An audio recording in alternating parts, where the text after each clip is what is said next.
What's up, guys? This is Christian Brindle with Six Figure Medicare Agent. Hope this video finds you doing well. Today, I have someone who's become a friend of mine, probably in the last year or so since I've gotten to know her a little bit. I have Joanna Wyckoff with me. Joanna's a superstar, a mega star in the Medicare industry. She's doing all kinds of stuff. She's all over the place, and she's super busy. So, Joanna, thank you for taking some time with me today. Thank you for having me. I don't know about megastar, but in my own dreams. You're a mega star. You're everywhere. Like, every time I'm on Facebook, I see your name pop up. Like, everywhere I look, So I'd call that a mega star in my eyes because you get attention. It says I'm omnipresent. Yeah. Right? Yeah. Like I was talking to someone the other day, I can't even remember who it was, and they're like, you're all over social media, Christian. You're everywhere I look, you're there. I'm like, yeah, but I gotta keep up with Joanna,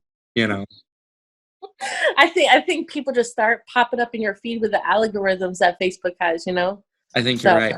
I think you're right. But you gotta be posting good stuff for it to pop up at the same time. This is true. Well, Joanna, why I asked you to come on today, and I thought it would be something that would bring a lot of value to the audience here, for both, people probably in your circle as well as my circle. You just recently got to your 6-month mark since you officially walked away from your job at Social Security. Congratulations. Yes. Thank you.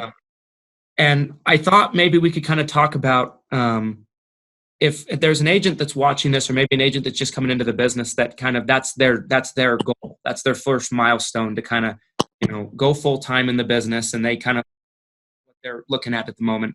I thought we could kind of share some insights, and you could share some insights on kind of what you did that worked, what you maybe would want to do differently if you had to do it over again. Talk about what it took. Maybe the time period on how long it took to go completely full-time, and share a little bit of insight with me on that. Sure. So I'm not new to insurance. I actually got licensed May 2016. Okay. And I was doing life insurance at first with an outfit. And I stayed there for 2 years struggling because I was afraid of the phone. We've talked about this before. Yes. Yeah. Nobody taught me how to dial, and the phone weighed 500 pounds in my hand, Yeah. I got into Medicare in 2017, but I was not aligned properly. Nobody at my new place was wanting to teach me how to do anything, not even an application. So I struggled because I'm a visual learner. Like, if I see you do something, I can go duplicate it. Like, that's how the Air Force taught me. Like, they showed me how to take apart a throttle grip, and I put it back together, right? But so it took me a long time to align myself with people that want to help me and see my success. I never intended on leaving Social Security when I did. My plans were to leave Social Security this coming year. When I first got into insurance, it was just additional income. It was just an additional source of revenue, and something I enjoyed to use my time with, because I got into insurance shortly, maybe 2 years after I finished graduate school, and I had all this time. When you go from, spending 40 hours a week in grad school to like having all that free time, I'm like, what do I do with my time? I want to be productive. I want to have my own business. I don't want to just rely on Uncle Sam, because we were going through a lot of changes with the government. In 2013, the government shut down, and both me and my ex-husband were affected. We didn't have any income in our household for a couple of weeks because we're both federal. Mm-hmm. And, every couple of months we were facing another shutdown. We shut down again last year for I think a week or something. I don't know. And so you always want to have something in your back pocket. So that's how I saw insurance originally. Somebody approached me and said, hey, how would $500 extra a month be to you? I was like, well, that's my Sally Mae money, So that's how I thought. I looked at it as a way to get out of debt, a way to pay off my student loans, a way to live a lavish life and still do what I was trained to do, right? Right. But then I fell in love with the business, and I fell in love with who I was working with, and I started to see the dream. Once I started to see other people working full-time in Medicare Advantage, and how I didn't know about the renewals until my first year in. because I was like, all right, so we get paid this time and then you're going to pay me monthly every year after? Yeah. Like, because when I originally told life company I was going to go do Medicare, they laughed at me and said, well, you can keep that little $200, And now we're like, yeah, that $20 adds up, right? Yeah. Oh, yeah. It's noble. So, right. So I fell in love with the industry, and it was a big struggle getting my footing in the industry. I'm a complete introvert. I'm not a salesperson. A policy girl all day long. If you ask me what the policy is on something, um, so getting out there and, as a marketer, most of our job is marketing. We were just discussing this on the call earlier. Is we spend most of our time marketing. And that was where I had to really learn. So last year, I was actually, my hand was held to the fire because I was going through, I had a lot of disabilities. I don't know, a lot of people know me. I got in the Air Force a long time ago, about 15 years ago. I got hit in the chest with a pressurized air hose. Oof. And I was having chest pains every morning to the point where I couldn't sit up some mornings, Yeah. And I just simply asked Social Security to work with me on a reasonable accommodation. I said, hey, instead of me calling out 2 days a month, how about you let me telework some of that time so I'm at least productive when people are getting their checks, right? Yeah. And the mission still continues. Well, they didn't want to work on that. And then I said, well, what about letting me go part-time? What if I can work 3 or 4 days a week so that one day I don't have to worry about, coming to the office, And they said, no, you can't do that. I said, but you did it for somebody else. They went and got their master's. What do I have to do? Go get a PhD? Yeah. And they said, well, maybe we'll consider it at that time. I'm like, dang, you guys are rude. Then they actually asked me, they're like, well, we feel like you would use that time off to do your own business. I was like, what does it matter if I use, my time off at the movies or in bed or, write in a Medicare policy? It's time off, right? Yeah. So it was a big battle. I had gotten sicker and sicker, and my mental status was not good. It was really painful. Like there was days where I didn't get out of bed. Like I was crying walking in the door, Yeah. It was bad. I was going through a very dark time. Like, I would spend the weekend in bed sick. And then, so I was like, all right. So I talked to a lot of people, and people had made me promises. And this is one thing I want everybody to take away is make sure that the promises that you accept are actually going to come through. Mm-hmm. I walked away from Social Security and I felt very good about it, but I walked away because somebody had promised me a large sum of leads for my AEP. So I was like, well, I'm good. I'm going to be good. So I was like, I thought I would be good, Mm-hmm. And that they never came, not one. Mm. And then, yeah. And then thankfully I still had my, my informal sales at Walmart and stuff. And I had a disability attorney referring me to everybody she knew. So I had that going, but it was hard. I was like, oh my God, I don't know how I'm going to pay bills in January because I'm not having the leads that I expected. I'm not having the sales I expected. Right. Yeah. Now the one good thing I did have is I had a 401k I cashed in. That's how I survived during the no AEP money, right? Yeah, yeah. So, we all know that. I went August 1st. I had August 31st was my last paycheck. I walked away.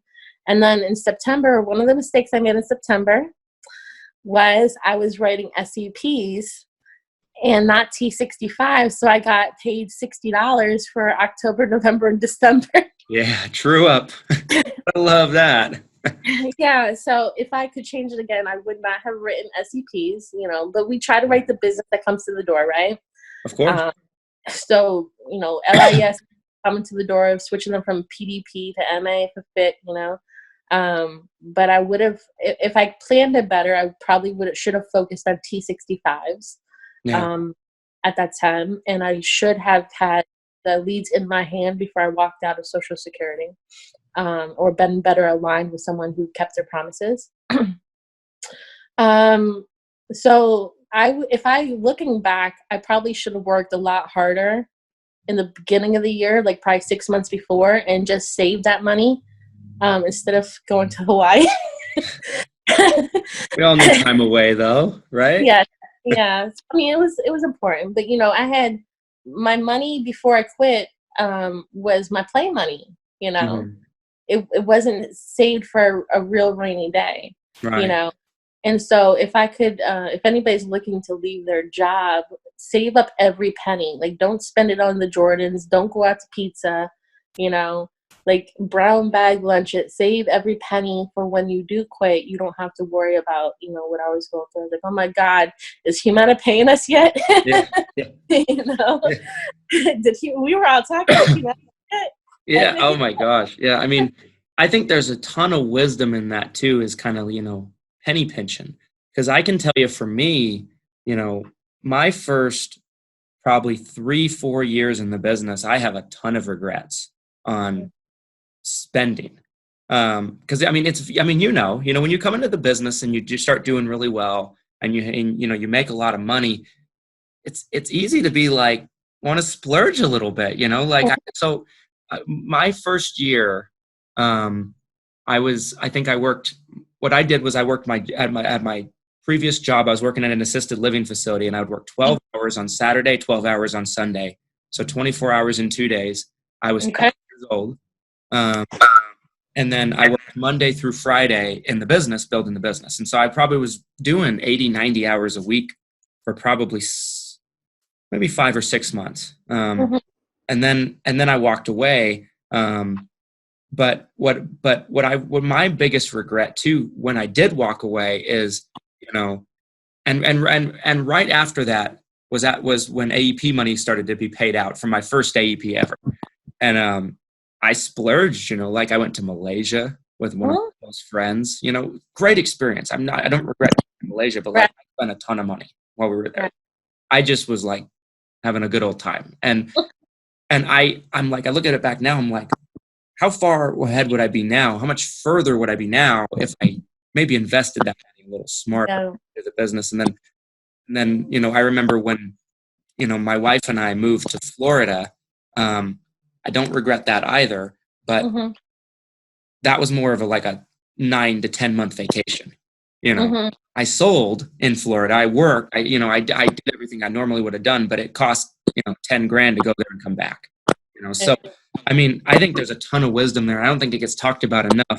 Like, I mean, it's easy to start blowing that money, not to penny pinch and go out to eat, and, that kind of stuff. 100%. And also, I would have bought my leads earlier had I known how to work them. Like, it took me years to get dialing. But what I should have done is just connected with somebody who was already proficient dialing Medicare leads, because once I saw it done, I was like, you're serious? People are actually responding to you and letting you come to their house without all the objections from life insurance, Like, are you serious? World. Yeah. It's a different world. I was like, I would have bought leads a lot earlier for Medicare, and I would have had more people in the books, would have had more sales, instead of doing all the, organic leads is great. I believe in events. I believe in seminars. I believe in referrals, 100%, right? But to keep the steady business, you're only going to get that from having people who want to talk to you all day long, Right, 1,000% on that. I mean, you probably hear this more than I do. So if you do, feel free to jump in. But I get agents that come to me all the time, and they're like, I want you to teach me how to just kill it, but I don't want to spend any money on marketing. How do I do this for free? I'm like, okay. I'm like, well, in my network, seminars, you could cold call, I suppose. I'm like, gotta be careful, but I'm like, you could maybe work some age leads. They're cheap. They're like, I don't like any of those answers. I'm like, you could sit in a booth. You could, I start going down the list of things they could do that I'm like, but there's a reason why they're free, right? Like, the best way to, in my opinion, just really, produce a very large amount is, you got to spend some money. Everybody's spending money on their business that's doing really well. And Joe Tritola, he's my main mentor. He had said something the other day that caught my attention. He said you have to shift the focus on, is your lead, he worded it, is your lead an expense or is it a necessity? Something like that. I need to go back and look at his actual thing. But it's like putting gas in your car. Yeah, you got to do it. Got to do it. You got to put the leads in the engine to have people to talk to. You're not going to expect to buy a car or buy a business and not put fuel in it, right? Right. So if you're operating a business, you're going to have some expenses. You know, like we were talking about CRMs. Agents don't want to spend $25 on CRMs, but it's probably costing them thousands of missed opportunities. Right. You know, right. Like I know I have so many agents now, so many writing numbers. I don't even know who has what in what state. Yeah, you're right. Right. Like I was like, I need an agent management software. It has to happen. Doesn't matter if it's going to cost me $100 a month or whatever. It's worth it to not have a large mistake, you know? Yeah. Or I missed a couple T65 birthdays from life clients, right? There you go. Yeah. I mean, that pay for it for years. Yeah. You know? I almost look at it like this, like it's almost like a restaurant that doesn't want to spend money on food. Right. That's a very, yeah, like it's, I don't, you know, when people come to me, like I told one guy the other day, you know, he calls my office, wants to talk, and he's, you know, same old thing. He's like, how do I do really well and not spend money? And I'm just like, I think you're asking the wrong questions, you know, and normally I'll try to, you know, give them some ideas and things like that. You know, I'll try to come up with stuff. I'm kind of a schmuck that way, I suppose. But this time I was just like so tired of hearing it. And I was like, I wasn't really having it that much. And I was like, honestly, I'm like, if you want that, you're talking to the wrong guy, because I spend money on my business. Right. I'm like, so, you know, for me to tell you that you can just kill it without investing money back in your business, I don't believe that. So you're probably talking to the wrong person. Right. And I think you're kind of underwhelmed by our conversation, but I was just like, the longer I do this, the more agents I work with. I didn't start working with agents until probably the last year or 2 years or something like that. Okay. And, I think the more blunt I become, you know what I mean? You probably can relate. They need to hear it though, because there's a misconception that you can run this business, get 100% profit with no expense. Right. It's crazy.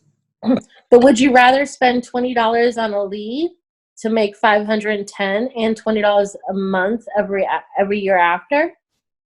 You know, I mean, that's thousands. I mean, it's a $20 investment.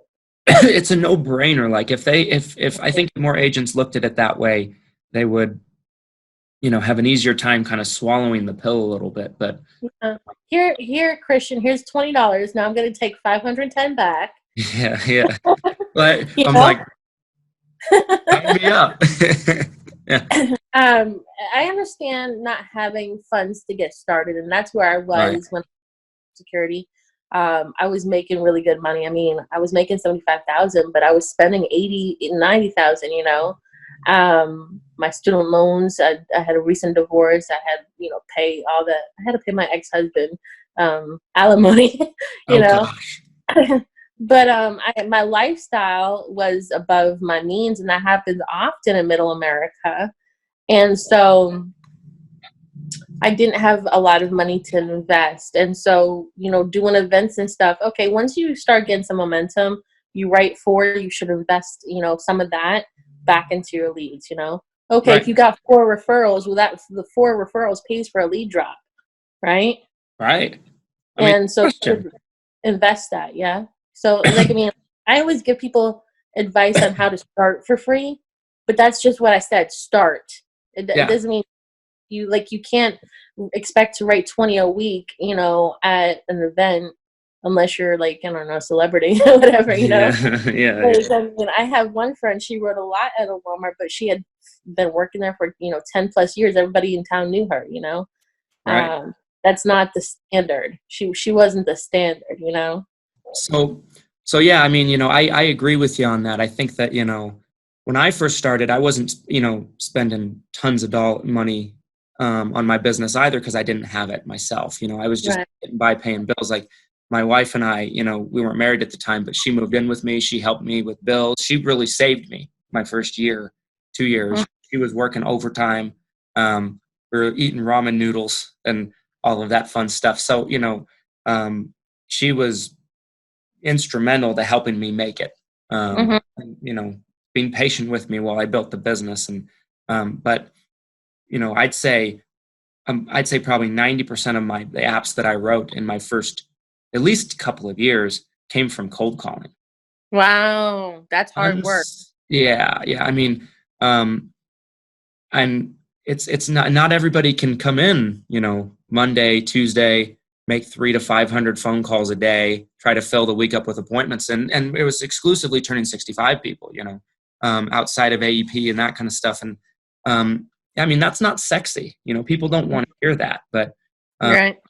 I mean, sometimes you got to do some difficult, tough things. And then, the goal is to get to the point where you can get out of that, you can grow out of that. And that's the point of spending the money, but, to get business without spending money, you got to put in probably 10 times as much work to get in front of somebody. Time. So we always say in the insurance world, it's either time or money, right? Right. And so if you don't have money, you got to put in the time. And that means sitting at a booth at Walmart or running events, playing bingo with the seniors, all great places. I mean, I've built my book off of events. It's fine, between events and disability attorneys, but it was a lot of time. It took more time to get those referrals than just picking up the stack of leads I have on my desk and saying, "Hey, Miss Mary, got this postcard in the mail. Come to see you tomorrow." That's my script. For sure. It seems like that's my script. Yeah. "Oh, honey, I'll be home all day." Yeah. Like, huh? I mean, I think those things, are good, like you said, to get started. I think that's so wise and insightful. And I think that should be the goal, just to get you started, just to get your feet wet. But if we continue it, we still continue it. One of my star agents, he's at a hospital 2 mornings a week, Mondays and Wednesdays, with his Aetna sponsored booth, invisible in the community, but he still runs leads. He does a little bit of everything, because he might get 4 from that on a Tuesday or Wednesday, and then get referrals from that and run his leads. So we believe in a little bit of everything, but the volume, you're not going to get the volume without the leads. Definitely. I completely agree. If you had to guess, of course, every situation's different. Everybody's financial situation's different when they come into business. Everybody's going to move, everyone's going to start running at a different speed. But if you had to guess, I mean, how long do you think it should take an agent before they're able to go full-time? So a lot of it was knowledge. Like, I don't think that you should leave your full-time job before you know how to write business. You should be able to explain extra help and QMB and IRMA. You shouldn't have to call your upline in every house. You should be able to confidently be able to go write, 4 or 5 a day before you go full-time, I think once you know what you're actually doing. I mean, in 2017, I had no support. I had nobody behind me to say, "This is how we do an application, Joanna. This is how you log into producer world," right? Yeah. And like back then, the Medicare.gov was completely different. But I was like, well, how do I look up a DSNP? How do I look up a DSNP? How would I know what counties? And those are. How to use Agent Accelerator or another quoting tool like CSG, So having a strong mentorship and plugging into them. So a lot of agents make the mistake, and we come from training backgrounds where they have a really great mentor, but they don't plug into them, and I've seen that before. And I've had people come to me and they just don't even use my training. Like, I can see when they last logged into my platform, Yeah. So I would say make sure you know how to do your actual job before you leave your real job, the one that pays you, to go do something. Because you don't want to be practicing when you walk away from a W-2. Yeah, I think that's really smart. I put out a video like a week ago about how important it is for agents to make sure that they are experts in their craft. I mean, you need to know your products. You need to know the ins and outs of the different parts of Medicare. You need to know about A and B. You need to know about, hey, if someone's not drawing off Social Security, they're going to get billed quarterly. You need to know that stuff. You need to know, how to get them to pay monthly if they're not drawing off Social Security. You need to know the time period beforehand. Like, you need to know that stuff, I think. And I think because and when I first got into the business, there was one time in particular that I remember that it was my first appointment I ever went on by myself. I mean, being a new agent, you do right appointment. Yeah. I mean, so my first appointment I ever went on by myself, I did not feel like I knew what I was doing. I was presenting a product I didn't really understand. And it was as done of a deal as it ever gets. That I called, they called me back, and they said that God told them that they needed to go with me. And I was like, I was like slam dunk, man. And I screwed it up because I didn't know what I was doing. I was a brand new agent, and I remember it very vividly because it was the moment that I was like, this is never going to happen to me again. And my first year to 2 years, and my wife could probably attest to this, but every night when I would come home from work and, we'd watch TV, whatever we'd do together, I would be studying books. I would be going through summary of benefits on plans. I would be reading Medicare.gov. I'd be reading the Medicare and You handbook. I just wanted to know what I was doing. Same way. I could recite to you the summary of benefits, by October 5th, whatever. Yeah. Me too.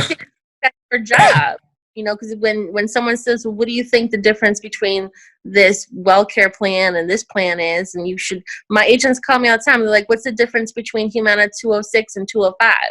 And I have to explain to them, but it's our job to be able to educate the consumers, and you don't want to be in someone's house all day, because if you're in someone's house all day, calling the carrier, calling the upline, trying to figure out how to do the software, trying to figure out how to use Ascend or Enrollment Hub, you're not going to be productive. Right. You can see 3 times the many people as the struggle. So I tell agents this, I was like, to eliminate the struggle, get to know your stuff. You won't struggle. Learn, go onto Humana's, webinars and stuff. They teach you how to use their stuff. Yeah. There's no reason that you're trying to figure out the Enrollment Hub. They do a video on it every week. A lot of agents don't attend carrier training. That's another thing I push. Anybody who partners with me knows. I said, I will train you, but I also expect you to go to United Healthcare's training. I also expect you to go to Aetna's training. Because the carriers, we're going to pick up tidbits at the carrier training that you haven't asked me yet, so I haven't thought to tell you, Right. Right. I mean, you can only tell them so much, in a sitting, Right. We could talk for 80 hours and I still wouldn't tell you everything. Yeah, for sure. Like, on the podcast, we just got to like episode 164. So I get an email the other day from an agent that had listened to all of them. Oh, wow. And I don't know him at all. I get emails like that sometimes. Sometimes they're like, Christian, you suck. Others they're like, Christian, you're the best. I'm like, thanks, guys. You never know what you're going to get. But anyway, I get this email, and he's like, my one question is this. He's like, how do you keep coming up with topics? And I email back, I'm like, I will never, ever, ever, ever run out of topics. Because there's always new things happening. There's always new things changing. There's new things taking place, and there's a ton to know. And even the experts are still learning. Definitely. And, that's why it's good to have friends in different places. Like in our Facebook groups and everything, we all, become friends because your knowledge is different than my knowledge. And so if I don't know it, I got a call yesterday from somebody who I've never met before, but he's in some of our groups. He asked me about CHAMP VA and Medicare. Yeah, and we've talked about this a lot. Yeah, we had talked about that a lot recently, you know what I'm saying? But he was like, I figured that you and somebody else would know, and so I'm coming to you. And that's why it's good to have relationships with people, because it's important to know everything. You know, if I don't know something, I'll reach out to you. I reach out to Justin. I reach out to Eric, Joe. It's good to have friends that know, you know, Yeah. because not everybody's knowledge is the same. You know, it's like they Yeah. have different experiences, right? Like Definitely. your customer experience is different than mine. Mm-hmm. You know, I'm like, have you ever seen this before? Like somebody posted a very unique situation. I was like, well, I've never seen that before. Yeah. You know, Yeah.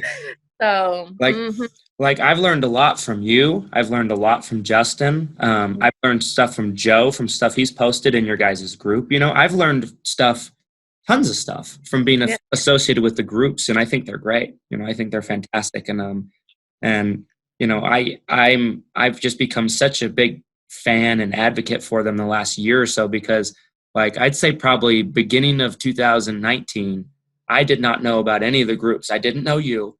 I didn't know Justin. I didn't know Eric. I didn't know Cody. I didn't know anybody. your life was so boring. I was in a bubble. Like I knew people here. Okay. And I knew people in Florida because I lived there. Yeah, I can't imagine not knowing the people I know, because when I started Medicare, and the people here didn't want to teach me. I had known Justin, and I had met a couple people in some of the groups, and you know, he started it was Medicare Coach at the time. I remember.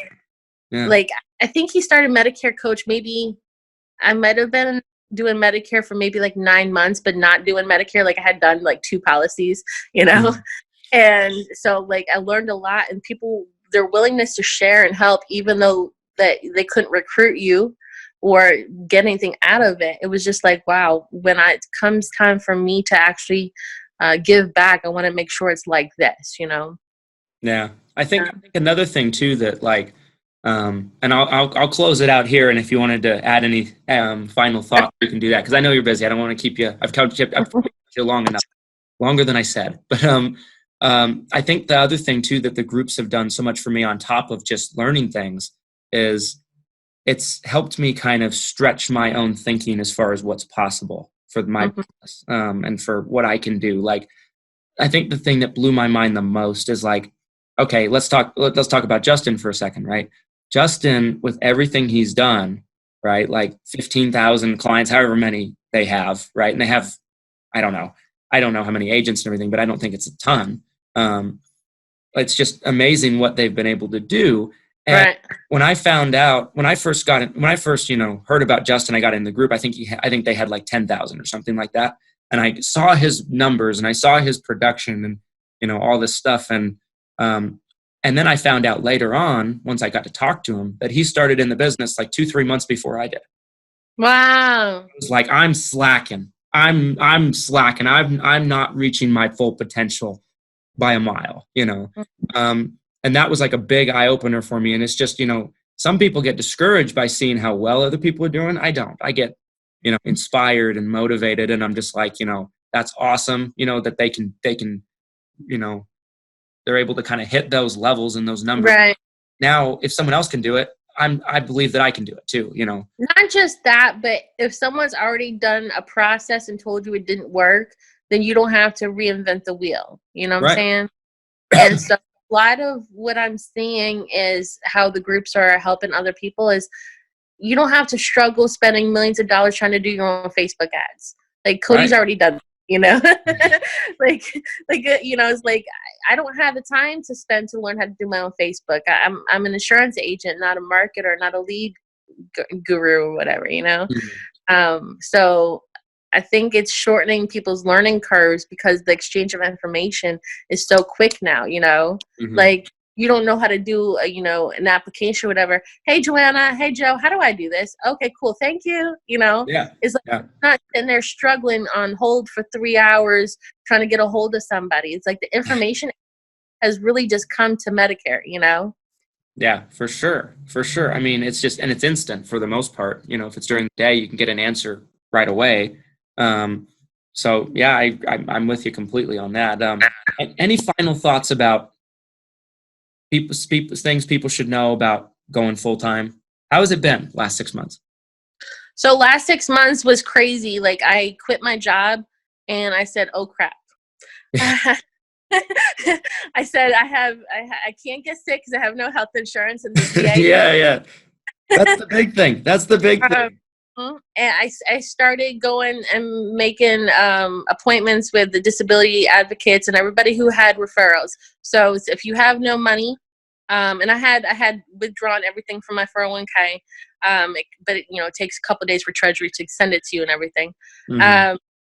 I said I don't want to go through this money foolishly, right?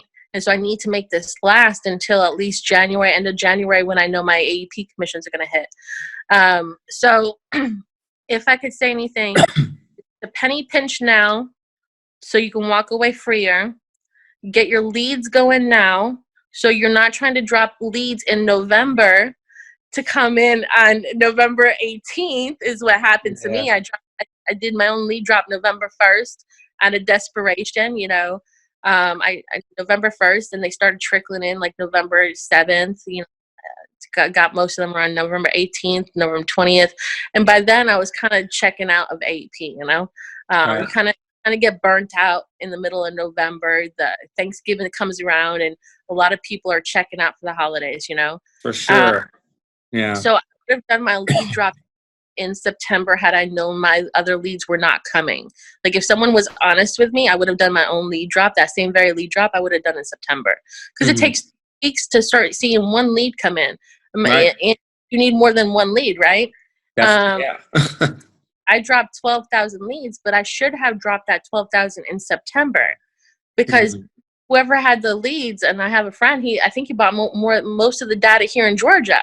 A lot of these big companies buy a lot of the data, and so little agents like us can't get any, right. Not from places that don't resell the data fast enough. And so I would have done my lead drops faster, and I would have just built up more momentum. I think I did okay. I survived it. I still have money in the bank. I'm not broke. I'm not eating a ramen. There we go. Yeah. But it's still, we wake up every day kind of unemployed. We have to go make the donuts until we got enough renewals coming in where you can finally breathe. And so hopefully one day I'm almost there, close. But it's still you waking up and saying, okay, I gotta get this going. I'm still working 7 days a week. There's no days off right now. Something needs to be done. Somebody's always calling, and you don't want to turn away the money, right? Right. So, Never. So I would have taken my gift more seriously earlier last year, instead of taking the frustration and just not working. I didn't work most of last summer because I was really bad in a mental place. I was really, it was bad, very bad. But I should have just turned that energy into my strength. Ended up working out for me in the long run. But if you have the opportunity to have every Saturday or whatever, use that Saturday and go run the leads. You can do, 4 on a Saturday. That's $2,000, right? Right. Put that $1,000 towards a lead drop so you can run more. Right. So, rinse and repeat, right? Rinse and repeat. Yep. Well, everybody, if you're not in the Medicare Mentors Facebook group, you need to be. So I'm going to put a link down to it in the description. It's an awesome group. It's fantastic. Joe and Joanna do a really good job. I enjoy being in it. It's full of very successful people, great community of people that, are just willing to help. So I'll put a link down to that in the description. If you're not in that Facebook group, go ahead and join it. If you're in my Facebook group, go get in their Facebook group. Be in a bunch of Facebook groups. I'm in so many Facebook groups I can't even keep track of them. Unless you're gonna come in and recruit. Yeah, don't do that. Yeah, get the hell out of mine if you're gonna do that. But Joanna, thank you for your time. Thank you so much. For having me. Really appreciate it. Thank you. Talk to you soon.